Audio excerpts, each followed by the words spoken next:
مشاهدينا الكرام أينما كنتم سلام الله عليكم. كيف وصلتم؟ هل وصلتم بخير من بياج بوزنيقة؟ وهل استرحتم؟ لقد توحشناكم. عن نشرة الكوميكيات تأتيكم من إمبراطورية كوميك ودادي. إليكم التفاصيل. في إطار دور نصف النهائي من منافسات عصبة الأغنياء الإفريقية، استقبل متديل ترتيب البطولة الوطنية بالمقلوب والمهدد بالنزول للعصبة الإفريقية للمرة الخامسة على التوالي. نادي الوداد الرياضي ضيفه حوريا كوناكري على أرضية مركب 4-2 التي انتهت نتيجة تشيلسي الغانية مقابل رجاء.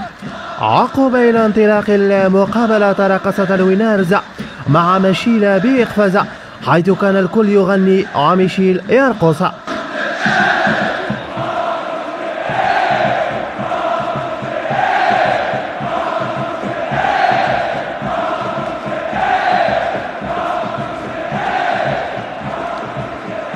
وبالعودة لأطوار المقابلة، دخل وداد الأم كعادته بخطة الإرجاع اللور ماشي راجل. واجهته للفرص من راسية كاسكسودارية ارتطمت بالعارضة، رد عليها هوريا برأسية ذهبت لحديقة الرباط. على المد الهجومي أسفر عن أولى أهداف الوداد من تمريرة مهارات يحيى جبران في اتجاه وليد الأهلي الذي يسكن الكرة في شباك الغينية. بعد هذا الهدف مباشرة كاد الخصم أن يعدل النتيجة لولا التدخل الخيالي من السوبرمان تيتي ثاني أحسن حارس بعد علاش يا أناس. وفي الدقيقة 30 جاءت عرضية من محمد ضربة جزاء في اتجاه اللاعب المصري وليد الأهلي معلنا عن الهدف الثاني الشخصي له على فريقها. بالفعل أنا تأثرت كثيرا لخسارة فريقي المفضل بخماسية، فلذلك أردت أن أتضامن معهم وأرد لهم الاعتبار. يذكر أن وليد الأهلي وصاحب هدف فوز الأهلي بالعصبة التاسعة بمركب مقبرة الغفران. والله على أخلاقك يا بكاري قسما.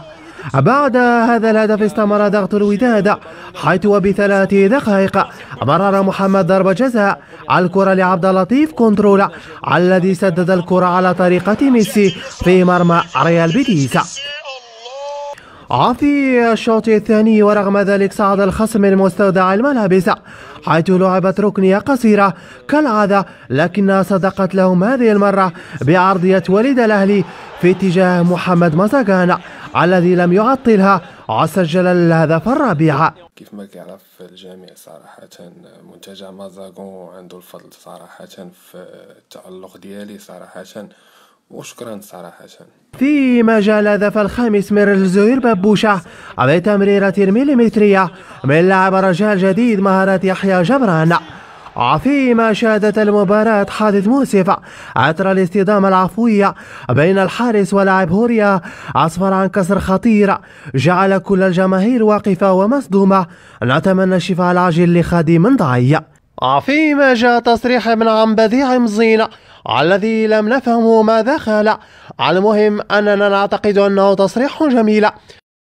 إن سكتش حتى الوداد نكونوا بدا نتابع الموت تنميرت أزول في اللون. فيما جاء تصريح مناف لوجيسيال عبارة عن كلاش عابر للقارات على الصحافة المغربية. ومساج اونتر بارونتيز، ماذا بينا صحافه والشيء هذا اللي نشوفوا فيه في بلادنا، خاطركش احنا لهنا لابسين نضربوا المغرب نشوفوكم لبرا زاد، خاطر اون بوزوان دو راهو انتم راكم السلطه الرابعه وانتم اللي قاعدين تدزوا في البلاد وانتم. وبهذا التصريح لمناف بعد مباراة هوريا كوناكرية نختتم هذه النشرة. إلى اللقاء.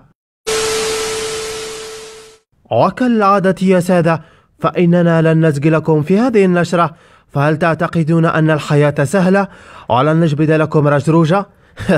لا أكيد أنكم قد تسطيتم. وكما يعلم الجميع، فبعد فوز الوداد على هوريا كوناكري ب5 أهداف-0 على مركب علاش 4-2، ذكر الوداد رجروجة بهزيمتها القاسية أمام تشيلسي الإنجليزي تاع جوميا في عصبة الأبطال.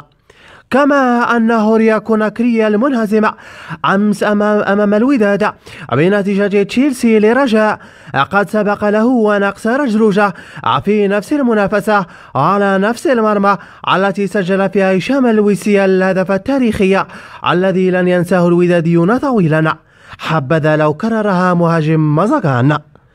وبهذا قد وصلنا لنهاية النشرة، نعتقد أنكم ولفتمونا قليلا، طولنا معكم الليلة فلا تظهروا علينا قليلا، نراكم في فرصة قادمة. قبل الختام نود أن نسلم على القزاز وصديقه كرار ونبارك لهما العواشير، تهلاوا في أنفسكم، إلى اللقاء.